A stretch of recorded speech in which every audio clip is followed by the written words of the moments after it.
من الشيطان الرجيم بسم الله الرحمن الرحيم الحمد لله نحمده ونستعينه ونستغفره ونؤمن به ونتوكل عليه ونعوذ بالله من شرور أنفسنا ومن سيئات أعمالنا من يهده الله فلا مضل له ومن يضلل فلا هادي له ونشهد أن لا إله إلا الله وحده لا شريك له ونشهد أن محمدا عبده ورسوله فقد قال الله تعالى في كلامه المجيد والفرقانه الحميد أعوذ بالله من الشيطان الرجيم بسم الله الرحمن الرحيم إن الله وملائكته يصلون على النبي يا أيها الذين آمنوا صلوا عليه وسلموا تسليما اللهم صل على سيدنا مولانا محمد وعلى سيدنا شفيعنا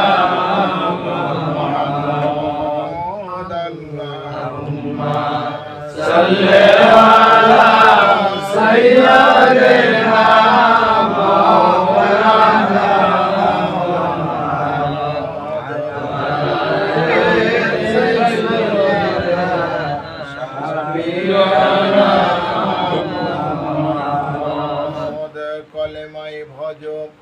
কলেমাই মজম কলমা করো সার আছে কলেমার মধ্যে মাকলুকাত 18,000 আর তরিকত হাকিকত আর মারফত আছে তয়ব কলেমার ভিতর সন্ধান জানো তার আল্লাহুম্মা সাল্লি আলা সাইয়্যিদিনা মাওলানা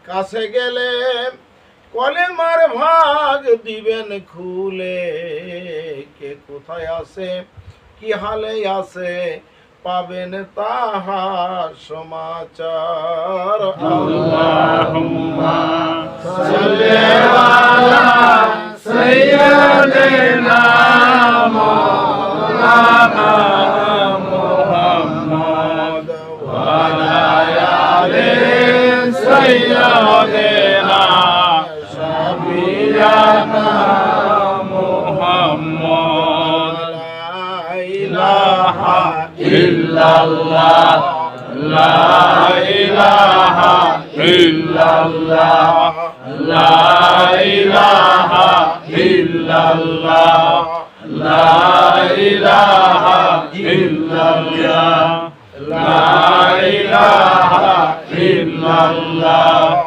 লা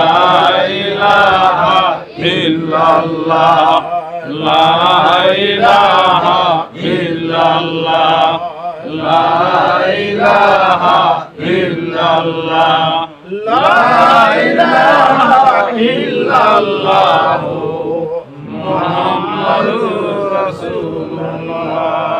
Subhanallah, alhamdulillah, la ilaha illallah.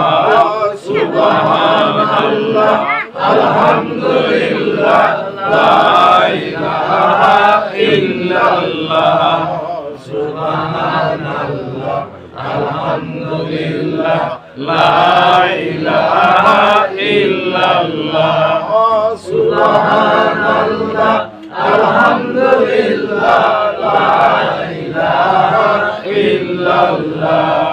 Subhanallah, alhamdulillah, la ilaha illallah, la ilaha illallah, Muhammadur Rasulullah. সাল্লাল্লাহু আলাইহি ওয়াসাল্লাম। নাহমাদুহু নুসাল্লি আলা রাসূলিহিল কারীম, আম্মা বাদ। আল্লাহ পাকের বান্দাগণ, জনাবে রাসূল আকরাম সাল্লাল্লাহু আলাইহি ওয়াসাল্লামের দ্বিগুণ উলামায়ে ইকরাম, শ্রদ্ধেয় মুরব্বিয়ান, সমবয়সী বন্ধুরা, কচি কাঁচা বাচ্চা, সকলের প্রতি সালাম, আসসালামু আলাইকুম ওয়া রাহমাতুল্লাহ।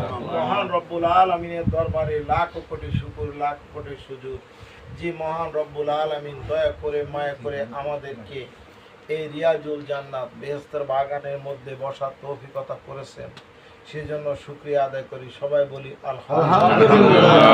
হাদিসের মধ্যে আসছে আশরিয়ত আকওয়ালি আল তরিকত আফওয়ালি আল হাকিকত আহওয়ালি আল মারফত। ওই কোল্ডের মধ্যে কই দিলি শরীয়ত আমার আদেশ, ওই কোল্ডাম তরিকত আমার কার্য, হাকিকত আমার ইচ্ছা,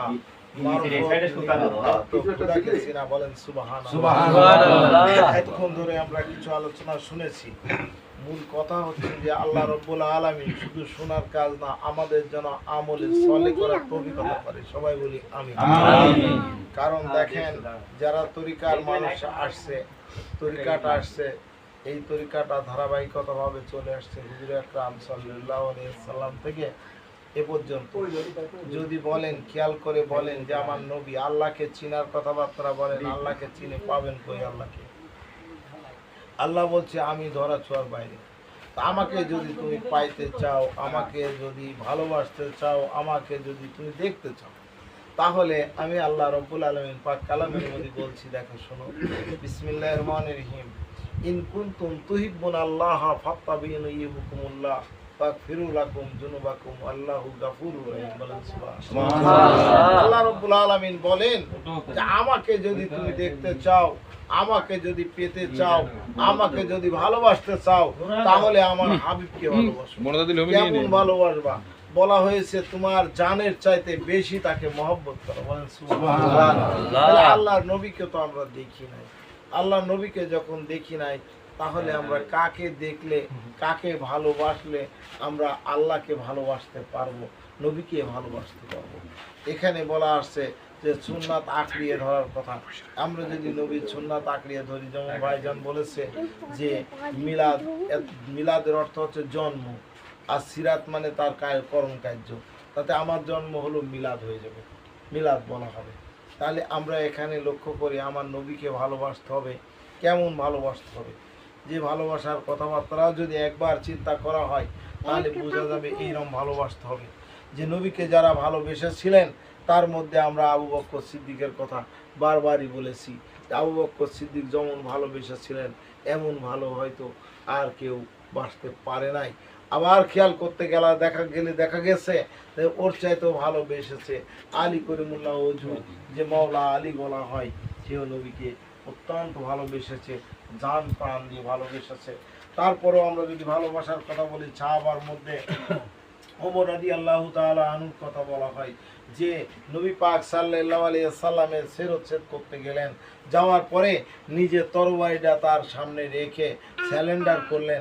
স্যালেন্ডার করে কলেমা দিয়ে মুসলমান হয়ে গেল। বলেন সুবহানাল্লাহ। সুবহানাল্লাহ। আল্লাহ রাব্বুল আলামিন পাক কালামের মধ্যে বলেন বিসমিল্লাহির রহমানির রহিম, ইয়া আইয়ুহাল্লাযীনা আমানু ইয়া আইয়ুহাল্লাযীনা আমানু ইত্তাকুল্লাহা ওয়া হাক্কা তুকাতিহি ওয়া তামুতুন্না ইল্লা আনতুম মুসলিমুন।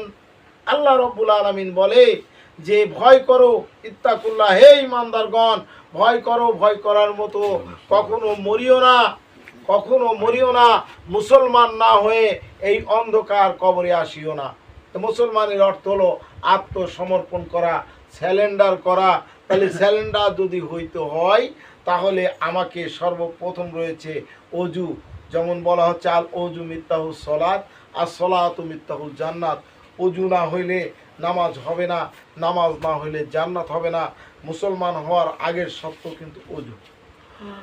আমাকে পবিত্র হইতে হবে, আমাকে পবিত্র হইতে হবে। তো বন্ধুরা আমার, এই পবিত্র হইতে হলে অজু সম্বন্ধে জানতে হবে।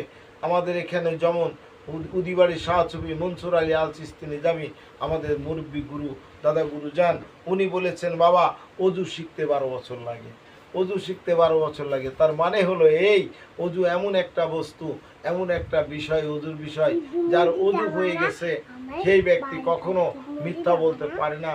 যার অজু হয়ে গেছে কাউকে ঠকাইতে পারে না। যার অজু হয়ে গেছে ওই ব্যক্তি পবিত্র মানুষ হয়ে যায়। বলেন সুবহানাল্লাহ। উনি বলেছিলেন বারোইপাড়ায়, জিজ্ঞেস করেছিলেন বাবা কারো সুন্দর করে অজু কে করেছো গো? তো একজন ব্যক্তি আমাদের মধ্যে পরিচিত, উনি হাত তুলে বলেছিলেন যে আমি ভালো সুন্দর অজু করেছি। হুজুর বলেছে বাবা তোমার যদি সুন্দর অজু হবে তাহলে কেন তোমার ভাইটির সঙ্গে জমি নিয়ে মামলা হচ্ছে? জমি নিয়ে মামলা হচ্ছে কেন? যার অজু হয়ে গেছে সে ব্যক্তি আর কোনো মামলায় থাকে না। যার অজু হয়ে গেছে আল ঠেলার কাজ আর থাকে না। যার অজু হয়ে গেছে কখনো কাউকে ঠকাইতে চায় না। যেমন দেখেন বিসমিল্লাহির রহমানির রহিম, ইয়া আইয়ুহাল্লাযীনা আমানু সাল্লু আলাইহি ওয়া সাল্লামু তাসলিমা। আল্লাহ রাব্বুল আলামিন বলেন আমি আমার হাবিবের ও দুরূদ পড়েছি ফেরেশতাকে সঙ্গে করে। হে ঈমানদারগণ তোমরা বেশি করে করো, তাহলে দুরূদ পড়ো। খেয়াল করে দেখি এই যে দরুদ পড়ার কথা আল্লাহ রাব্বুল আলামিন বললেন ফেরেশতার সঙ্গে করে, ফেরেশতার মধ্যে কাম ছিল না, ক্রোধ ছিল না, লোভ ছিল না, মোহ ছিল না, মদ ছিল না, মাৎসর্য ছিল না, গীবত ছিল না, গ্লানি ছিল না, পরচর্চা ছিল না, পরনিন্দা ছিল না, হিংসা ছিল না, বিদ্বেষ ছিল না। আমাদের মধ্যে কিন্তু এইগুলো সম্পূর্ণ রয়ে গেছে। এইগুলো থাকা অবস্থায় যদি আমি দরুদ পড়ি, এই দরুদ আল্লাহ দরবারে কবুল হওয়া সম্ভব না। কাজেই আমাদেরকে এইগুলোর থেকে ফিরে আসতে হবে, ফিরে আসতে হবে। খাস তোবা করে আমরা যেন সুন্দর একটা মানুষ হয়ে যেতে পারি, সুন্দর পথে আসতে পারি, এইটা আমাদের আশা আকাঙ্ক্ষা থাকবে। বলেন ঠিক কিনা? কাজেই বন্ধুরা আমার, আমরা এইদিকে যাইতে পারছি না। আর যারা আমরা তরিকা করেছি, তরিকার মধ্যে আসছি, আমি হাদিস বলেছি, যার শরীয়ত আকওয়ালি, আল তরিকত আফওয়ালি, আল হাকিকত আহুয়ালি, আল মারফত ইরফানি। শরীয়ত আমার আদেশ, তরিকত আমার কার্য, হাকিকত আমার ইচ্ছা, মারফত নিগুড় তত্ত্ব, খুদাকে চিনা।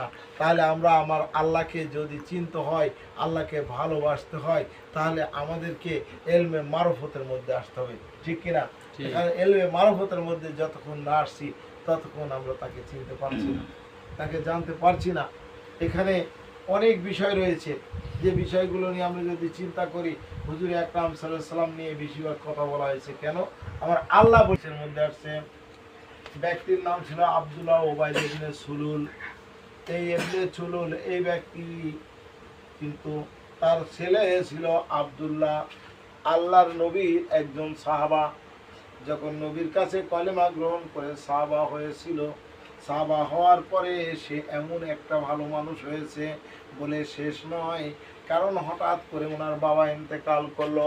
বাবা যখন ইন্তেকাল করলো, ইন্তেকাল করার পরে আব্দুল্লাহ যাই হুজুরকে বলে, ইয়া রাসূলুল্লাহ, ইয়া হাবিবাল্লাহ, আমার বাবা ইন্তেকাল করেছে, আমার বাবার জানাজাটা যদি আপনি পড়াইতেন তাহলে আমি সবচাইতে বেশি খুশি হইতাম। আপনিও জানেন আমার বাবা আপনার সঙ্গে খারাপ আচরণ করেছে, মুনাফিকি করেছে, আপনাকে সর্বক্ষণের জন্য আপনার সঙ্গে শত্রুতাই করেছে, ইসলামের শত্রুতাই করেছে। কাজেই আপনিও জানেন আমিও জানি। আমার দিলের মধ্যে বলে আপনি যদি আমার আব্বার জানাজাটা করাই দেন, তাহলে হয়তো আমার আব্বা মাপ পাইলেও পাইতে পারে। সুবহানাল্লাহ। আব্বার জানাজা আপনি করে দেন। বলার সঙ্গে সঙ্গে হুজুর আকরাম সাল্লাল্লাহু আলাইহি সাল্লাম বললেন, যাও তোমার আব্বার জানাজা করব। যখন দোয়া করার যখন অনুমতি ওকে দিয়ে দিল, আমি দোয়া করব, অমনি উনি বাইরে চলে গেছে, যাই লোকজনের মাঝে জানিয়ে দিল আমার আব্বার জানাজা বিশ্ব নবী পড়াবে।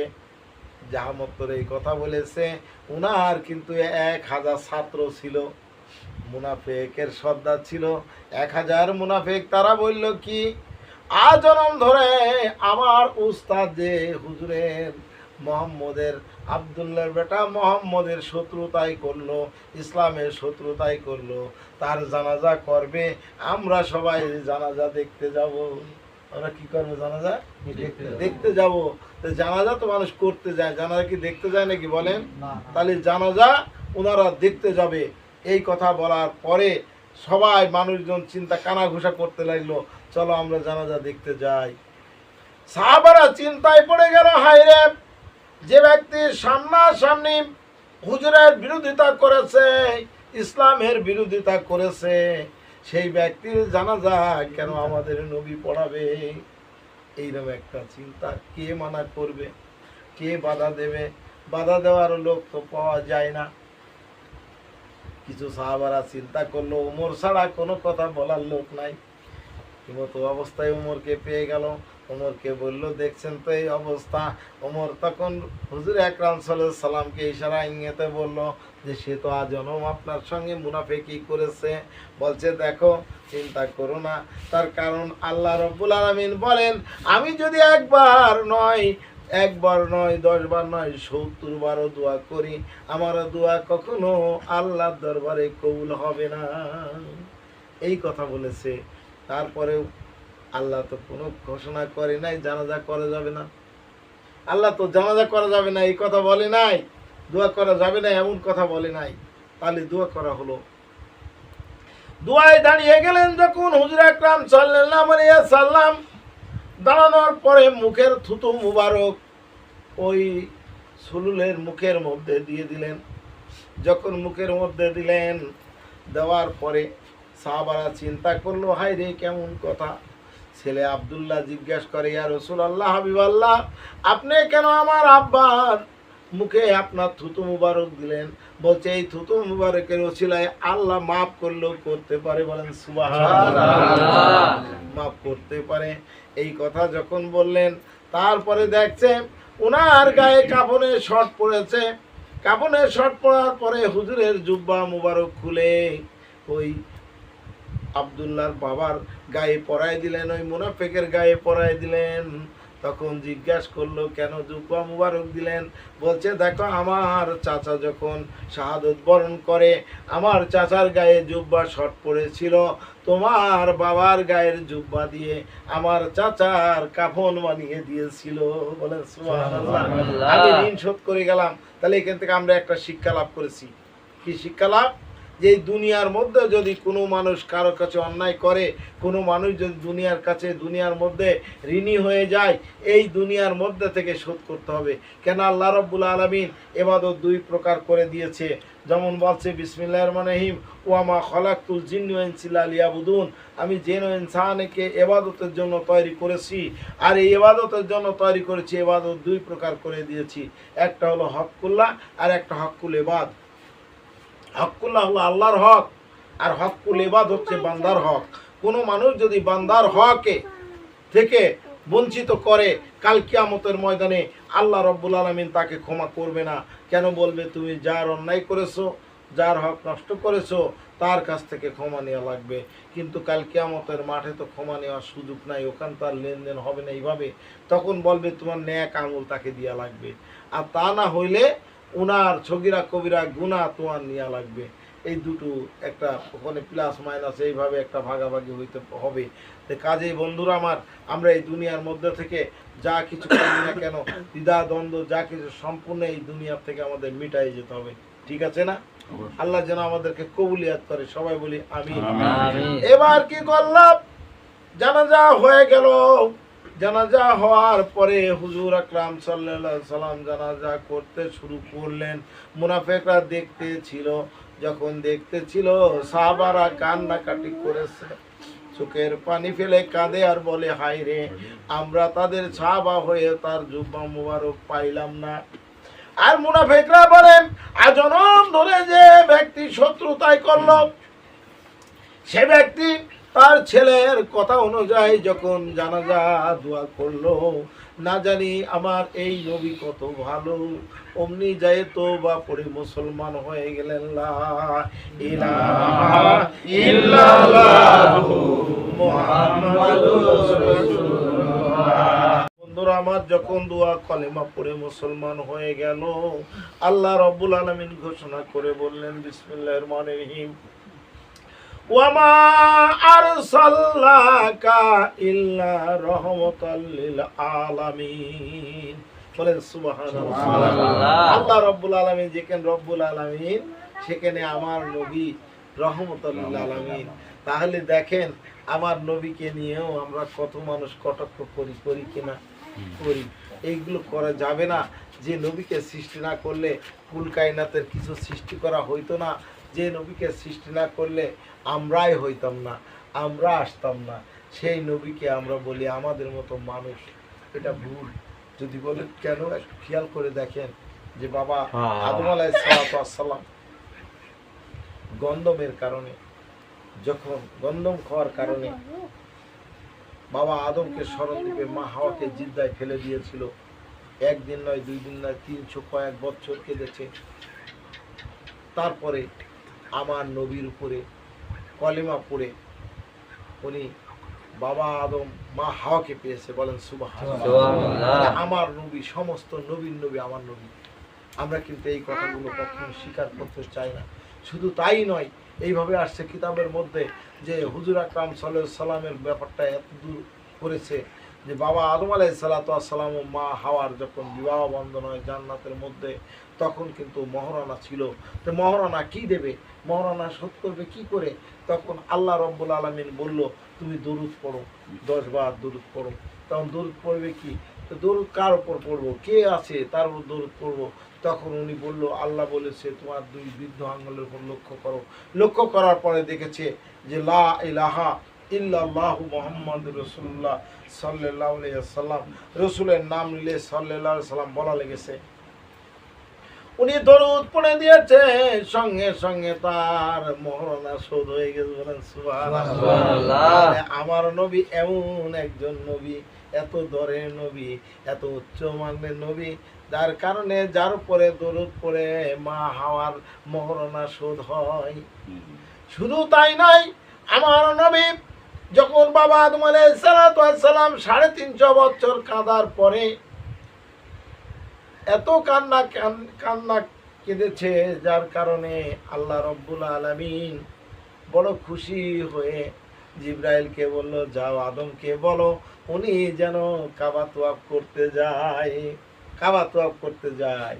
মক্কায় আসতে বলল। যখন মক্কায় আসতে বলেছে, তো তখন বলছে উনি যাবে কি করে? 400 কিলোমিটার বা 4000 কিলোমিটার দূর। কোথায় জিদ্দা আর কোথায় স্মরণদ্বীপ?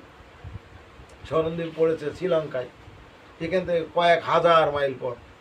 তো বলছে ওনাকে 30 কদম বানাই দাও। বলেন সুবহানাল্লাহ। জিবরাইল আমিন 30 কদম বানাই দিয়েছে নূরে জাবালের নিচে, যে বলা হয় যেখানে স্থান, সেটা হচ্ছে আরাফাতের ময়দানের পাশে।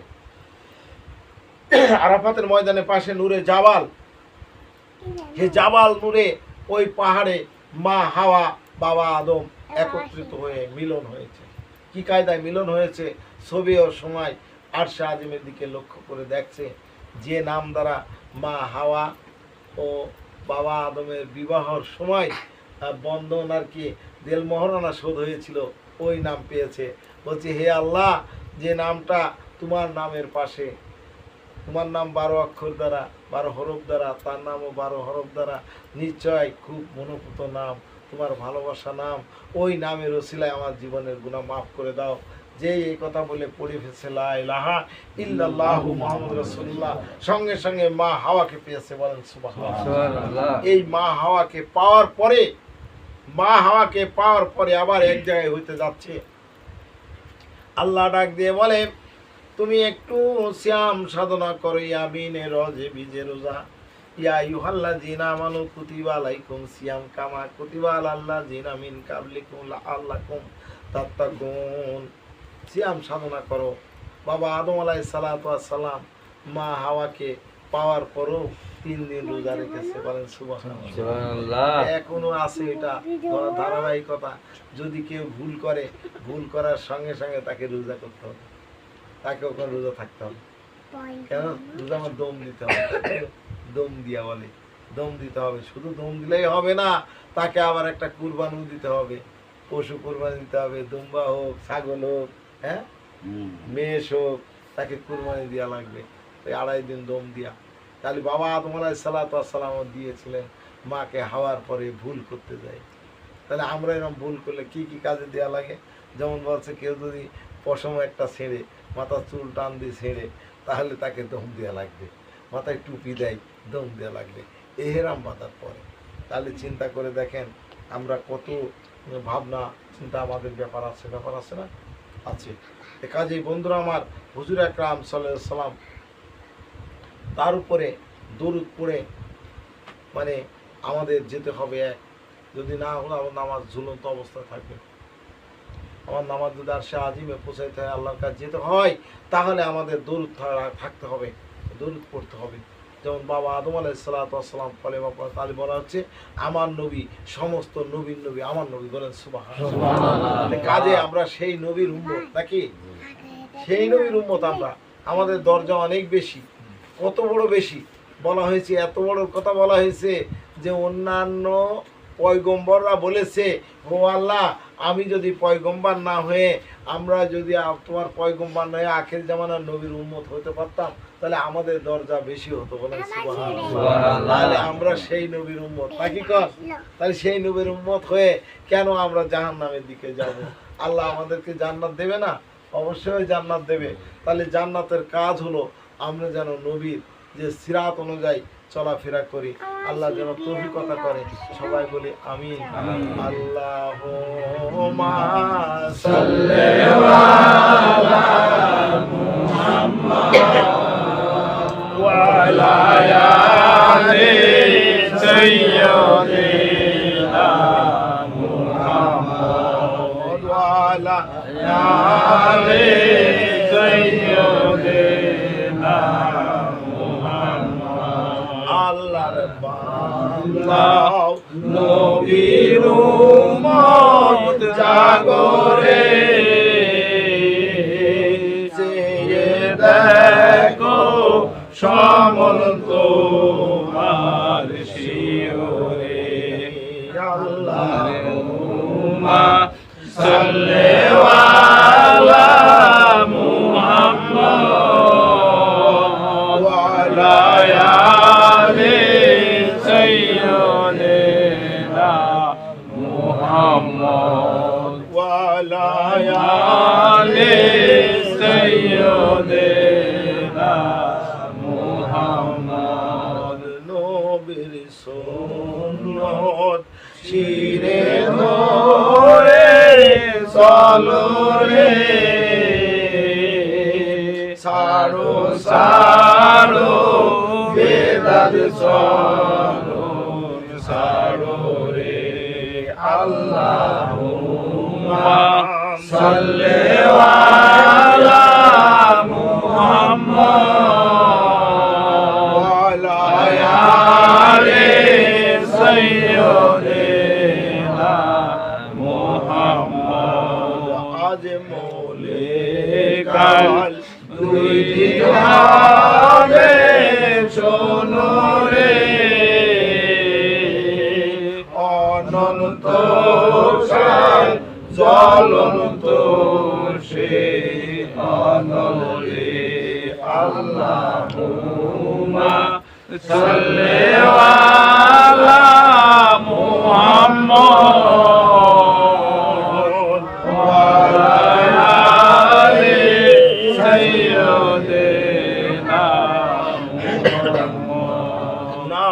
নামাজ পড়ো রোজা রাখো সকলে কালাম শুনে আনিবে সব আমলে আল্লাহুম্মা সাল্লি আলা মুহাম্মদ ওয়া আলা আলি সাইয়্যিদিনা মুহাম্মদ ওয়া আলা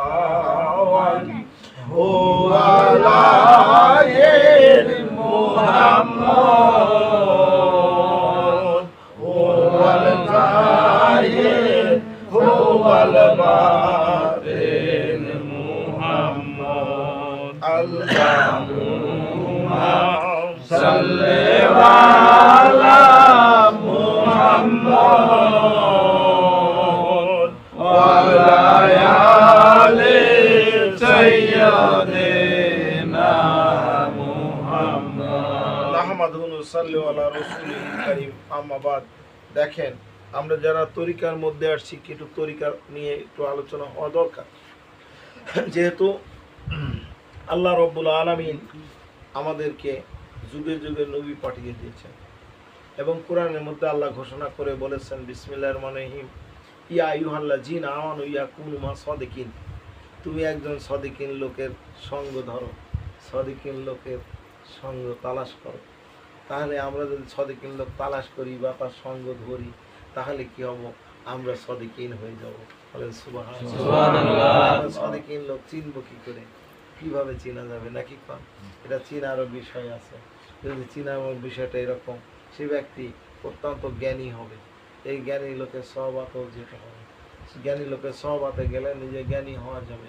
আর কেন যাব, কেন যেতে হবে, সেটা একমাত্র আল্লাহ রব্বুল আলামিন আমাদেরকে জানা বোঝার জন্য একটু খেয়াল করে দেখেন যে আল্লাহ বলেন আমি তোমাকে 18 সিজ দ্বারা তৈরি করেছি। এই ব্যাপার নিয়ে কেউ চিন্তা করে না।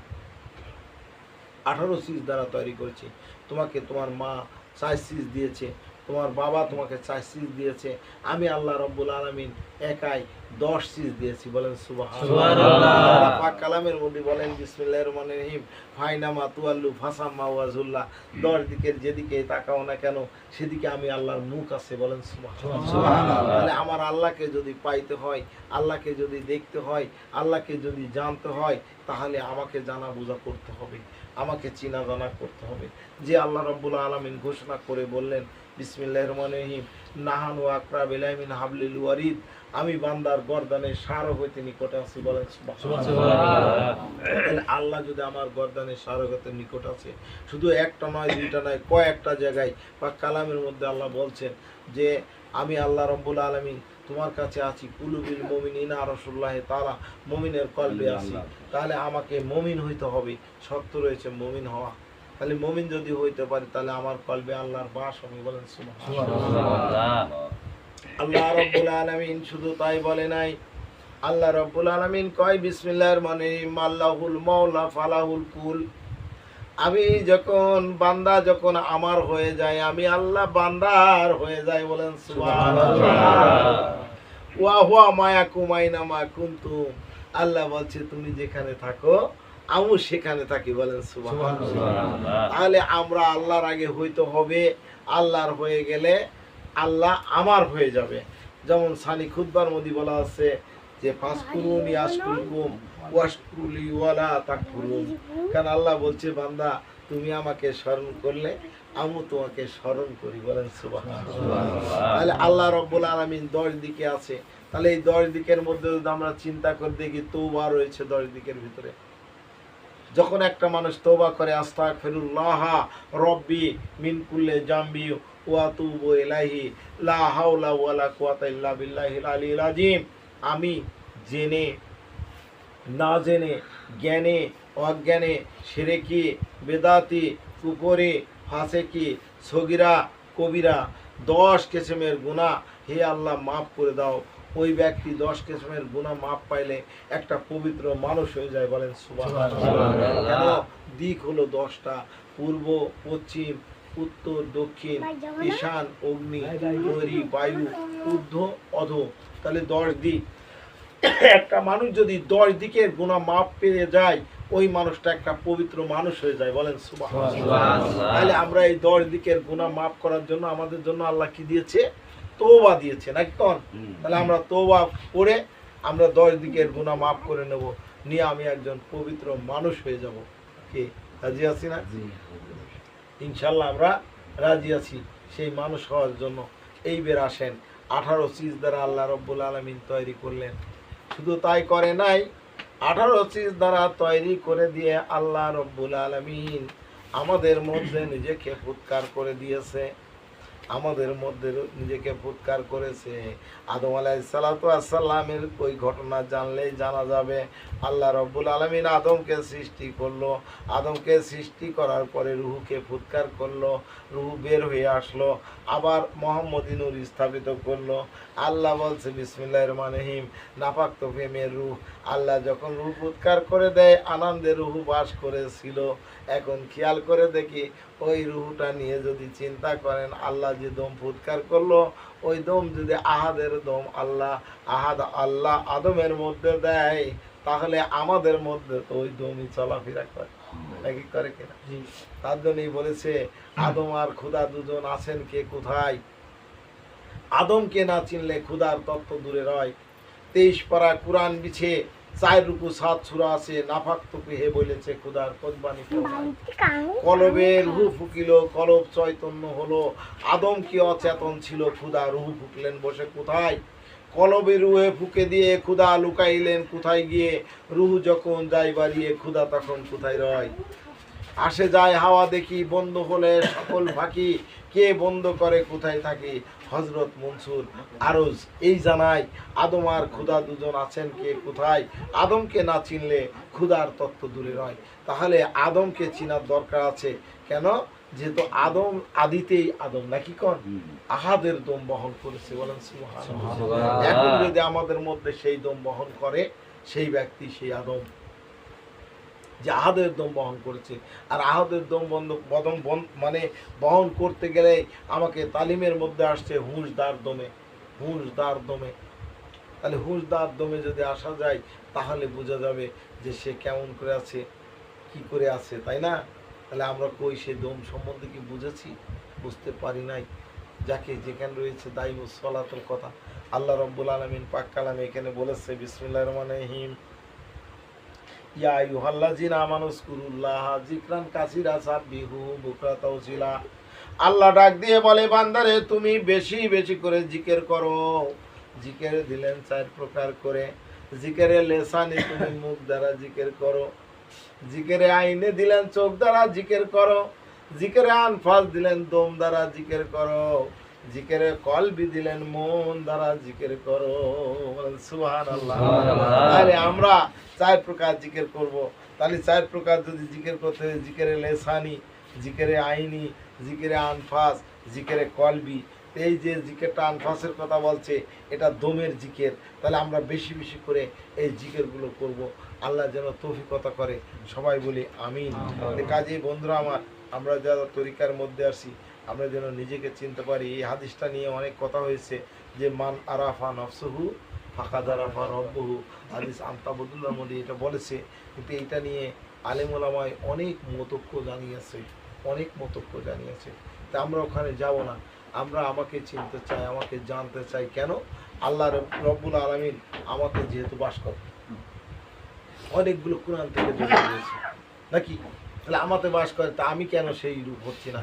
এখানে একটা কথা বললেই বোঝা যাবে, আসমাউল হুসনা। এখানে যে কথা বলা আছে, আল্লাহ বলছে আমি সামিউন, আমি শুনি, আমি বাছিরুন, আমি দেখি, আমি কালিমুন, কথা বলি, হ্যাঁ, আমি আলিমুন, জ্ঞান করি। এই বান্দারা, তোমরা যদি আমার মতো শোনো, তাহলে ওই কান আমি আল্লাহর কানে পরিণত হয়। আল্লাহ কয়, ও তোমরা যদি আমার মতো দেখো, ওই দেখা আমি আল্লাহর দেখায় পরিণত হয়। আল্লাহ কয়, আমি যেমন কথা বলি, তুমি যদি আমার মতো বলো, ওই কালাম আমি আল্লাহর কালামে পরিণত হয়। তো কাজেই বন্ধুরা আমার, আমরা যেন সেই আল্লাহর গুণে গুণান্বিত না হতে পারলেও আল্লাহ সিফাতে গুণে গুণান্বিত হয়ে যায়। আল্লাহ সিফাতে গুণ আমার কাছে আছে, বলেন ঠিক কিনা? তাহলে এই গুণে আমরা গুণান্বিত হব। আল্লাহ যেন আমাদেরকে কবুল করে নেয়, সবাই বলি আমিন। ওয়া আখিরু দাওয়ানা আলহামদুলিল্লাহি রাব্বিল আলামিন। সাল্লাল্লাহু আলাইহি মুহাম্মদ সাল্লাল্লাহু আলাইহি সাল্লাম সাল্লাল্লাহু আলাইহি মুহাম্মদ। ওরে ভোরের বায়ু রে যাবি সোনার মদিনায়, আমার সালাম পৌঁছে দিও নবীজির রওজায়। সাল্লাল্লাহু আলাইহি মুহাম্মদ সাল্লাল্লাহু আলাইহি সাল্লাম সাল্লাল্লাহু আলাইহি মুহাম্মদ।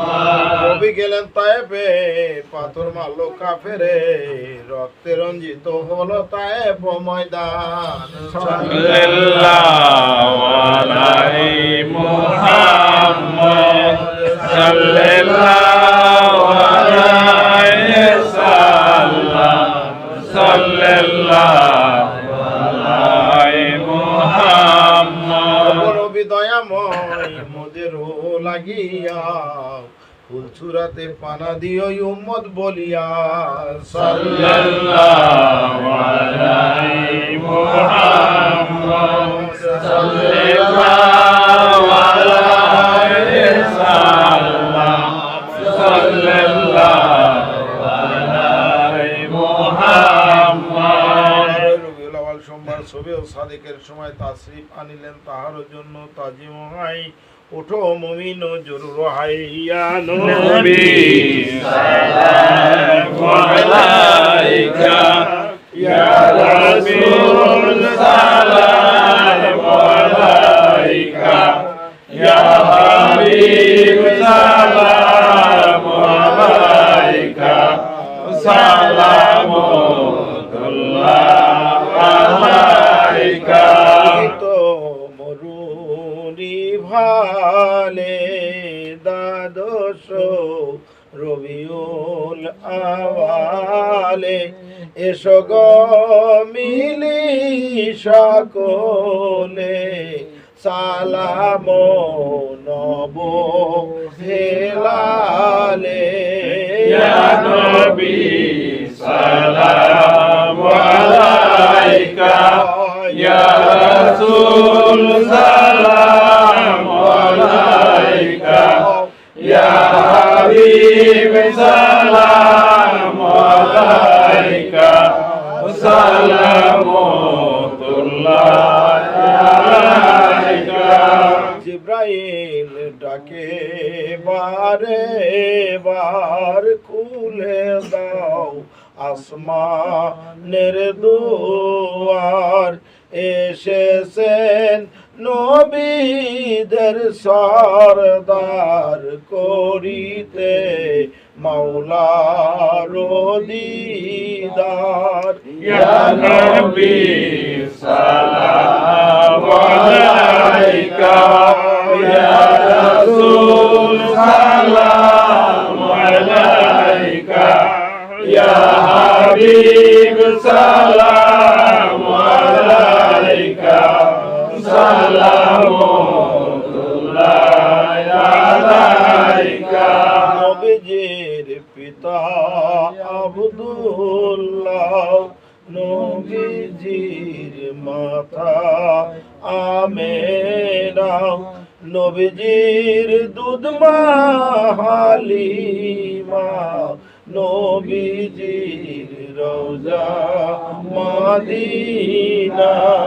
ইয়া নবী সালামু আলাইকা, ইয়া রাসূল সালামু আলাইকা, ইয়া হাবিব সালামু আলাইকা, সালামুল্লাহ আলাইকা। मेरे दरुद सलाम बरगुदीदा नबी पर अपनी मुदम्मला गुलुला बे कमाली, कशफत दुजा बे जमाली, हसनत जमील सालिही, सल्लु अलैहि व आलिहि, सल्लु अला काहुबल, सल्लु अला सदरिल अमीन, मुस्तफा माजा इल्ला रहमतल लिल आलमीन। নাহমাদুহু ওয়া নুসাল্লি আলা রাসূলিহিল কারীম, আম্মা বাদ। এলোমেলো কিছু কথা হয়েছে, অবশ্যই বলার মধ্যে ভুল ত্রুটি হলে নিশ্চয়ই ক্ষমার দিকে দেখবেন। আর মূল কথা হচ্ছে, তরিকার জগৎটা এমনই একটা জগৎ, যে জগতের বুঝপাট করতে হলে নিজেকেই বুঝপাট করতে হবে। আমার মানব তৈরি মস্তক থেকে পায়ের বৃদ্ধ আঙ্গুল পর্যন্ত 14 পোয়া দেহ বডি 18 সিজ দ্বারা তৈরি করেছে। এই তৈরির মধ্যে মুকাম মুঞ্জিল আছে, এর ভিতরে 10টা লতিফা আছে। এই জিনিসগুলো আমরা শাইখের কাছ থেকে জেনে নেব, স্ব মুর্শিদের কাছ থেকে, নাকি বলেন? আমরা জেনে নেব কেন জেনে নেব, মুকাম মঞ্জিলের খবর জেনে নেব আমরা। যেমন মঞ্জিল যদি বলা হয়, মঞ্জিল মানে রাস্তা, লাহুত নাচুত মনপুর জগৎ হাহুত, এইগুলো রাস্তা। এই রাস্তাগুলো জেনে নেব। মুকাম ওরা ওলুরা, আওদানা, কাবকাউসান, সুলতান নসিরা, মাকামি মাহমুদা, এই 5টা মুকামের খবর জেনে নেব। ওজুদের খবর জেনে নেব, যেমন আরেফুল ওজুদ, ওয়াহেদাল ওজুদ, মন্তেনাল ওজুদ, মনকেনাল ওজুদ, ওয়াজিবুল ওজুদ। এই ওজুদের খবরগুলো জেনে নেব কার কাছ থেকে? একজন হক্কানি হুজুরগান, যারা পীর মাশায়েখ, কামেলে মুকাম্মেল ওলি যারা, তাদের কাছ থেকে আমরা জেনে নেব, তার সহবাতে যায় জেনে নেব, নাকি বলেন? ঠিক আছে না? আল্লাহ যেন আমাদেরকে জানা বোঝার তৌফিকতা করে। সবাই বলি আমিন। আমরা নবীকে অত্যন্ত মহব্বত করব, এত মহব্বত করব বলে শেষ নাই। কেন? নবীর সুন্নত এখন রয়েছে, ওকে আঁকড়িয়ে ধরলেই হয়ে যাবে না, নাকি কর? আমরা যেন তাকে আঁকড়িয়ে ধরতে পারি। আমরা সবাই একবার ইস্তেগফার পাঠ করে আস্তাগফিরুল্লাহ রব্বি মিন কুল্লি জামবি ওয়া আতুবু ইলাইহি লা হাওলা ওয়ালা কুওয়াতা ইল্লা বিল্লাহি আলিয়ুল আযীম। জেনে না জেনে, জ্ঞানী অজ্ঞানী, শিরকি, বেদাতি, কুফরি, ফাসিকি, সগীরা, কবিরা যে গুনাহ করেছে, হে আল্লাহ মাফ করে দাও, আমিন। আমরা সবাই বিসমিল্লাহর সাথে সূরা ফাতিহা একবার পড়ি, সূরা ইখলাস 3বার পড়ি, একবার দরুদ শরীফ পড়ি, দোয়া করি।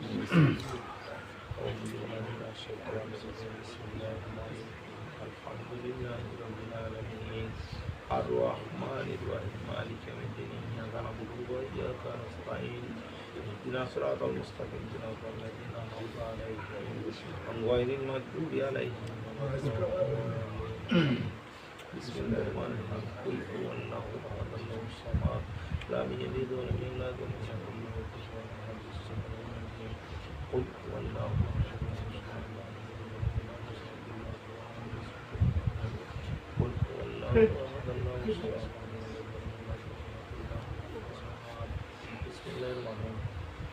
اللهم صل على سيدنا محمد صلى الله عليه وسلم. بسم الله الرحمن الرحيم. اللهم صل على سيدنا محمد صلى الله عليه وسلم. করে কোটি কোটি গুণ বৃদ্ধি করে পাক পাঞ্জাস্তনের আরোর সওয়াব পৌঁছিয়ে দাও। বাবা আদম আলাইহিস সালাতু ওয়াস সালাম থেকে পর্যন্ত যত নবী রাসূল ওলি আব্দাল গৌস কুতুব যারা পর্দা নিয়েছে, মাওলা খাস করে তাদের পাক আর ওই সওয়াব পৌঁছিয়ে দাও। আল্লাহ চিশতিয়া, কাদরিয়া, নকশবন্দিয়া, মুজাদ্দিদিয়া, 4 পীর 14 খানদান ওলি গৌস কুতুব তাদের পাক আর ওই সওয়াব পৌঁছিয়ে দাও। আমার মুর্শিদ কেবলা জান দীর্ঘদিন ধরে ইমামতি করেছেন, পর্দা নিয়েছেন, ও মাওলা তার পাক আর ওই সওয়াব পৌঁছিয়ে দাও।